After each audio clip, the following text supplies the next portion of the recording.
আসসালামু আলাইকুম। আমরা লিবার্টি ইন্টারন্যাশনাল স্কুলের ষষ্ঠ শ্রেণীর শিক্ষার্থী। আমাদের দলের নাম গোলাপ। আমাদের দলের সদস্যদের নাম হুমায়রা ইসলাম নুন, হাবিবা সুলতানা, জান্নাতুল রিম, আফরোজা আক্তার রয়েছে। আমরা ডিজিটাল টেকনোলজির উপরে একটি পোস্টার তৈরি করেছি। আমাদের পোস্টারের টপিক জরুরি পরিস্থিতিতে কি কি সংকট এবং সংকটের মোকাবেলার করণীয় এবং এই সংকটে কিভাবে আমরা সংযুক্ত থাকতে পারবো, এইটার উপরে এই পোস্টার আমরা তৈরি করেছি। এখন আমরা এই পোস্টারের উপস্থাপন করছি। জরুরি পরিস্থিতিতে কি কি সংকট হতে পারে? গ্রিন হাউস গ্যাস বেড়ে যাওয়ার ফলে পৃথিবীর তাপমাত্রা বেড়ে যেতে পারে। মেরু অঞ্চলের বরফ গলে সমুদ্রের উচ্চতা বেড়ে যেতে পারে। গ্রিন হাউস গ্যাস বেড়ে যাওয়ায় পরিবেশে মারাত্মক ক্ষতি হতে পারে। চুরি ডাকাতি বেড়ে যেতে পারে। মেরু অঞ্চলে বরফ কমে যেতে পারে। জলজ প্রাণীর খাদ্যের সংকট দেখা দিতে পারে। বিভিন্ন ক্ষতিকর গ্যাস সৃষ্টি হতে পারে।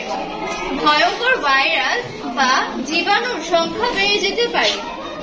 এইসব ক্ষতিকর গ্যাসের ফলে মানুষ খুব দ্রুত অসুস্থ হয়ে যেতে পারে। ব্যাংকের টাকা লুট হতে পারে। ওপরের সংকট মোকাবেলায় করণীয়: পৃথিবীর তাপমাত্রা ঠিক রাখার জন্য বেশি বেশি গাছ লাগানো, ময়লা যেখানে সেখানে না ফেলা, বেশি বেশি গাছ লাগানো যাতে ক্ষতিকর গ্যাসগুলোকে গাছ নষ্ট করে দিতে পারে।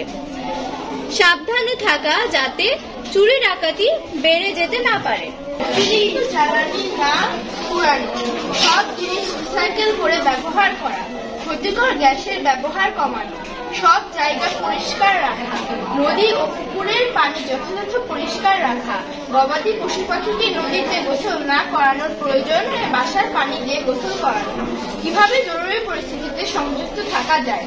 মোবাইল ফোনের মাধ্যমে, চিঠি লেখার মাধ্যমে, ইমেল লেখার মাধ্যমে, SMS করার মাধ্যমে, বিভিন্ন সেন্টারে কল করার মাধ্যমে, এলাকার চেয়ারম্যানের সাথে যোগাযোগ করার মাধ্যমে, বিদ্যালয়ের শিক্ষকদের সাথে যোগাযোগ করার মাধ্যমে। আসসালামু আলাইকুম। আমাদের উপস্থাপনা এখানেই শেষ হচ্ছে। ধন্যবাদ আমাদের উপস্থাপনা মনোযোগ সহকারে শোনার জন্য।